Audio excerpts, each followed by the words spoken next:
டாஸ்மாக்ல என்னப்பா ஒரு party fund கட்சி நிதி அப்படின்ற பேர்ல அடிச்ச கொள்ளையெல்லாம் ஒண்ணா இப்போ கவர்மெண்டோட கஜானாவுக்குள்ள கொண்டு சேர்த்துக்கிட்டே இருக்கிறோம். பாருங்க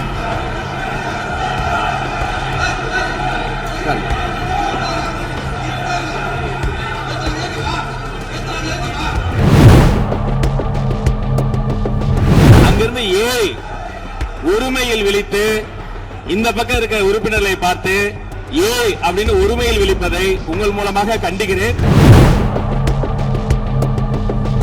நேற்றைய தினம் நீங்கள் அப்படி பேசிக் கொண்டது ஆறாவது இல்ல, நேற்றைய தினம் உங்கள் பேசுகிற போது ஆறாவது குறிப்பிட்டார்களா?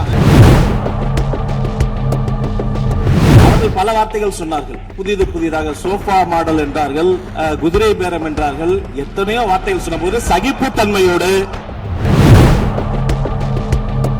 உங்களுடைய முன்னாள் அமைச்சர் ஆற்காடு வீராசாமி இருக்கிற போது மின்வெட்டால் தான் நாங்கள் ஆட்சியே மாறியது என்றெல்லாம் சொன்ன கதையெல்லாம் இருக்கு. அதெல்லாம் சொன்னோம்னாங்க. நம்ம அரசுடைய நிர்வாகத்திறன் அதை பத்தி பேசுறவங்களுக்கு இந்த ஊரடிச்சு உலையில போட்டு ஊழல் மேல ஊழலா செஞ்சுக்கிட்டு அதுல இருந்து தப்பிக்கிறதுக்கு பேர் தான் நிர்வாகத்திறன் அப்படின்னு சொன்னா, அப்படிப்பட்ட ஒரு ஊழல் செய்யற நிர்வாகத்திறனை நம்ம அரசு ஒரு நாளும் செய்யாது. பொட்டி பெட்டியா பணத்தை வச்சுக்கிட்டு பெட்டியை வச்சு எல்லாம் செஞ்சுக்கிட்டு போதைப் பொருள் பாதுகாவல் கழக மாடல் அரசாங்கம் செஞ்ச ஒவ்வொரு ஊழலா வெளியில வந்துகிட்டு இருக்கு. டாஸ்மாக்ல அது என்னப்பா அது பேரு பார்ட்டி ஃபண்ட் கட்சி நிதி அப்படின்ற பேர்ல அடிச்ச கொள்ளையெல்லாம் ஒண்ணா இப்போ கவர்மெண்டோட கஜானாவுக்குள்ள கொண்டு சேர்த்துக்கிட்டே இருக்கிறோம்.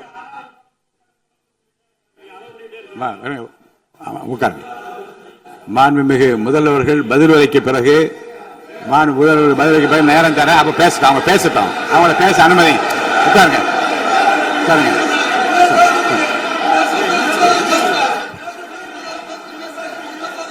மாண்புமிகு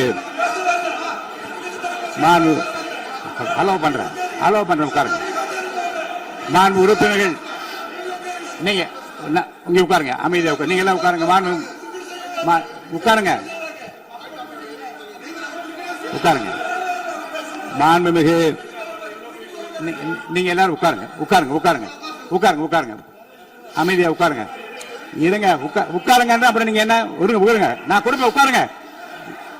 நான் பாயிண்ட் ஆஃப் வார கொடுங்க. நான் கொடுக்கிறேன். உட்காருங்க.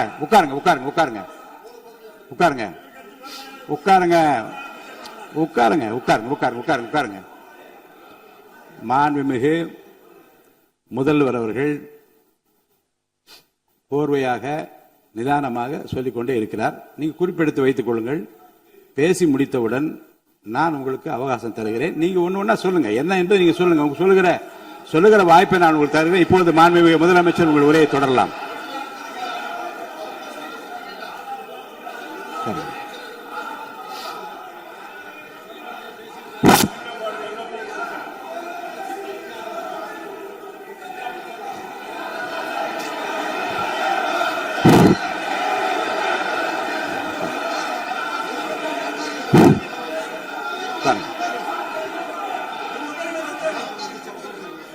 நான் எழுந்த பிறகு உட்கார்றதான் உட்காருங்க. எல்லாரும் உட்காருங்க. தேசிய உட்கார்.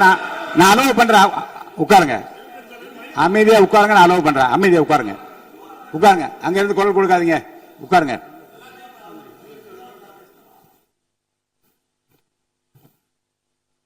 இனிமையான இந்த விவாதத்தில் இதுவரை குறுக்கீடுகள் இல்லாமல்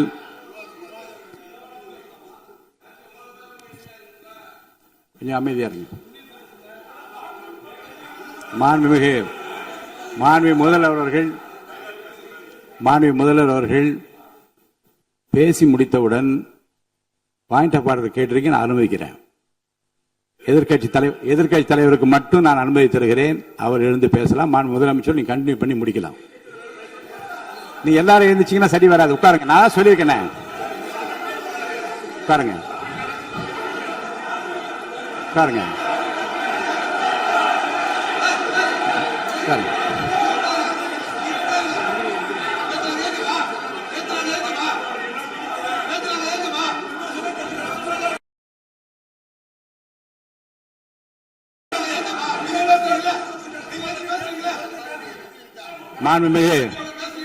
மாண்பு உறுப்பினர்கள் அமைதி காக்க வேண்டும். நேற்று எதிர்க்கட்சித் தலைவர் பேசுகிற போதும் அவர் பேசுகிற எல்லாவற்றுக்கும் நான் அனுமதி அளித்தேன்.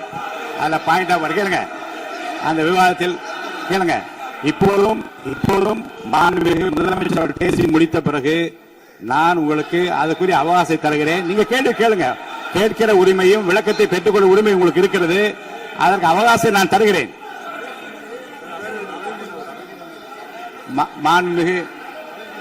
மாண்புமிகு உறுப்பினர் அமருங்க.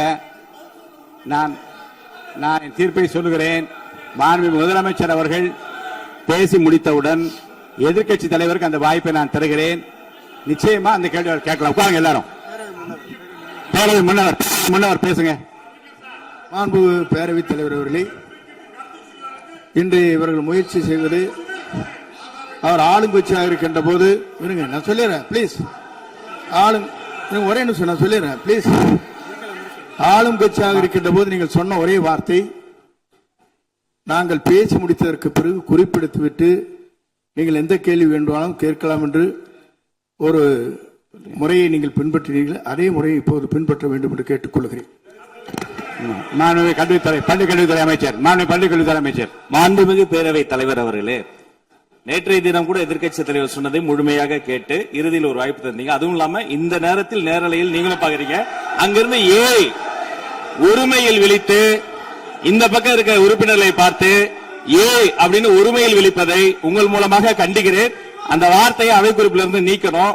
கண்ணியம் காத்து முதல்வர் முழுமையாக பேசுவதை காத்து கண்ணியம் காத்து இந்த சபைக்கு ஒரு மரபு இருக்கிறது. அதை மூத்த உறுப்பினர்கள் பின்பற்றபடி உங்கள் மூலமாக கேட்டுக்கொள்கிறேன். மாண்புமிகு முதலமைச்சர் அவர்கள் உரையை தொடரலாம். நான் தரேன். நான் உறுதியாக மாண்புமிகு முதலமைச்சர் அவர்கள் பேசி முடித்தவுடன் எதிர்க்கட்சி தலைவருக்கு அந்த வாய்ப்பு தரப்படும் என்பதை உறுதியாக சொல்லிவிட்டேன். இடையிலே குறுக்கீடு செய்யாமல் அந்த பேச்சு முழுமையாக பேசி முடிக்க நீங்கள் அனுமதி வழங்க வேண்டும் என்று கேட்டுக்கொள்கிறேன். அமைதியா உட்காருங்க. அவங்க பேசி முடிக்கட்டும், நீங்க கேளுங்க. நான் என்ன சொல்றேன், கேட்கிற உரிமையும் விளக்கத்தை கேட்டு பெற உரிமை உங்களுக்கு இருக்கிறது. ஆனா இடையிலே குறுக்கீடு செய்யாமல் அதை முடிக்கும்படி நான் கேட்டுக்கொள்கிறேன். மாண்புமிகு முதலமைச்சர் அவர்கள் தொடர்ந்து நீங்க பேசலாம்.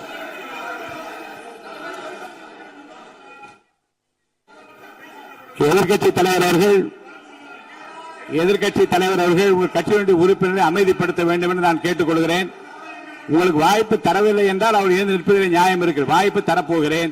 நான் முதலமைச்சர் அவர்கள் பேசி முடித்தவுடன் உங்களுக்கு வாய்ப்பு தரப்படும். அது வரைக்கும் உங்களுடைய உறுப்பினரை அமைதி காக்க நீங்கள் தான் பார்த்துக் கொள்ள வேண்டும். மாண்புமிகு அவை முன்னவர். மாண்புமிகு பேரவைத் தலைவர் அவர்களே, அவர் அப்போது சொன்னது வேறு, இப்போது நடந்து கொள்கிற முறைகள் வேறாக இருக்கிறது.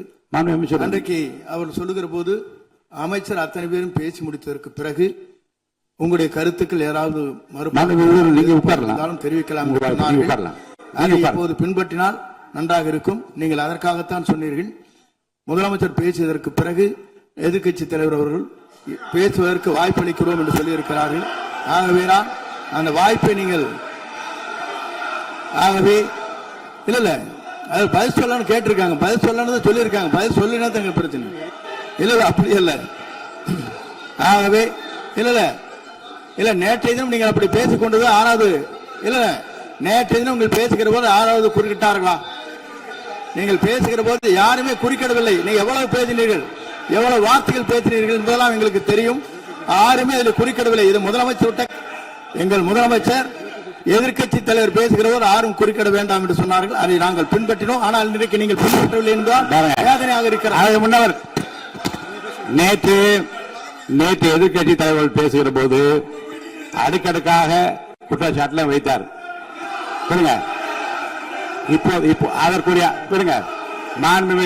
மாண்புமிகு பொதுப்பணித்துறை அமைச்சர் கூட காலையில் அலுவலகத்தை சந்தித்து அவர்கள் சாட்டிய குற்றச்சாட்டுகளுக்கெல்லாம் ஆதாரங்களை எல்லாம் நான் கொண்டு வந்திருக்கிறேன் என்று சொன்னேன். நான் நேற்று அந்த விஷயம் நேற்றோடு முடிந்து விட்டது. ஆதாரங்களை கொடுங்கள்.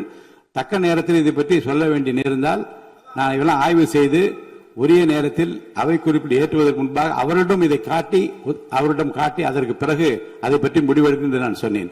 இப்போதும் சொல்லுகிறேன், மாண்பு முதலமைச்சர் அவர்கள் பேசிக் கொண்டிருக்கிறார். பேசி முடிக்கட்டும். எதிர்க்கட்சி தலைவருக்கு உறுதியாக நான் வாய்ப்பு தருவேன். அவர் கேள்விகளை முன்வைக்கலாம், விளக்கங்களை பெறலாம். இப்போதைக்கு பேரவைத் தலைவர் என்ற முறையில் என்னுடைய முடிவு இதுதான். அவையில் இருக்கக்கூடிய உறுப்பினர்கள் அமரும்படி நான் கேட்டுக்கொள்கிறேன். நான் முதலமைச்சர் அவர்கள் பேச வேண்டும். இப்போ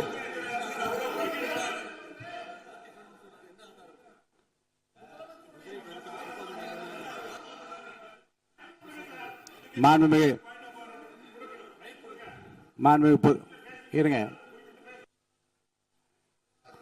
அவை முன்னவர் முடிக்கிட்டாங்க. பேரவைத் தலைவர் அவர்களே, நேற்றைய தினம் நீங்கள் முழுமையாக பேசினீர்கள். உங்கள் பேச்சுக்கள் எப்படி இருந்தது என்பதும் நாடறியும். இருந்தாலும் கூட நாங்கள் அமைதியாக இருந்தோம். இல்ல நீங்க இருங்க, ஒவ்வொரு வார்த்தைக்கு இருங்க. நீங்க மின்வெட்டையில நீங்க சொன்னீங்க, உங்களுடைய முன்னாள் அமைச்சர் ஆற்காடு வீராசாமி இருக்கிற போது மின்வெட்டால் தான் நாங்கள் ஆட்சியே மாறியது என்றெல்லாம் சொன்ன கதையெல்லாம் இருக்கு. அதெல்லாம் சொன்னோம்னாங்க,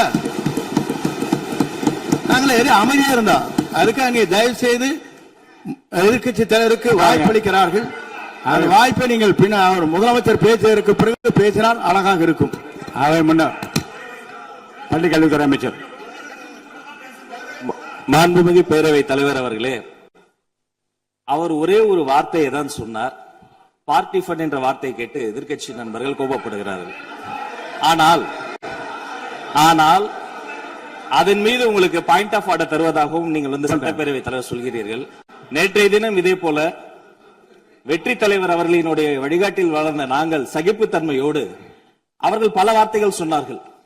புதிதாக சோஃபா மாடல் என்றார்கள், குதிரை பேரம் என்றார்கள், எத்தனையோ வார்த்தைகள் சொன்ன போது சகிப்புத்தன்மையோடு அதை கேட்டு பொறுமையாக இருந்தோம். இவர்கள் குதிரை பேரம் எல்லாம் அவைக்குள் நீக்கப்பட்டு விட்டது. சரி, சோஃபா மாடல் என்று சொன்னார்கள். ஆதாரம் கேட்டு இப்படி எழுந்து நாங்கள் கொந்தளிக்காமல் ஒரு சட்டமன்றத்தில் ஒரு உறுப்பினர் எப்படி நடந்து கொள்ள வேண்டும் என்பதற்கு எடுத்துக்காட்டாக தமிழக வெற்றி கழகத்தின் உறுப்பினர்கள் நடந்து கொண்டார்கள். இப்போது மதிப்பிற்குரிய எதிர்க்கட்சி தலைவர் அவர்களே, உங்கள் ஊடாக நான் கேட்பது என்னவென்றால், அவர்களினுடைய கட்சி உறுப்பினர்களை அவர் அமைதிப்படுத்தி முதல்வர் அவர்கள் உரையை முழுமையாக கேட்டு சகிப்புத்தன்மைக்கு சட்டமன்றத்தில் இந்த பக்கம் மட்டுமல்ல அந்த பக்கமும் எடுத்துக்காட்டாக இருப்பதற்கு அவர் வழிவகை செய்ய வேண்டும் என்று உங்கள் மூலமாக கேட்டுக்கொள்கிறேன்.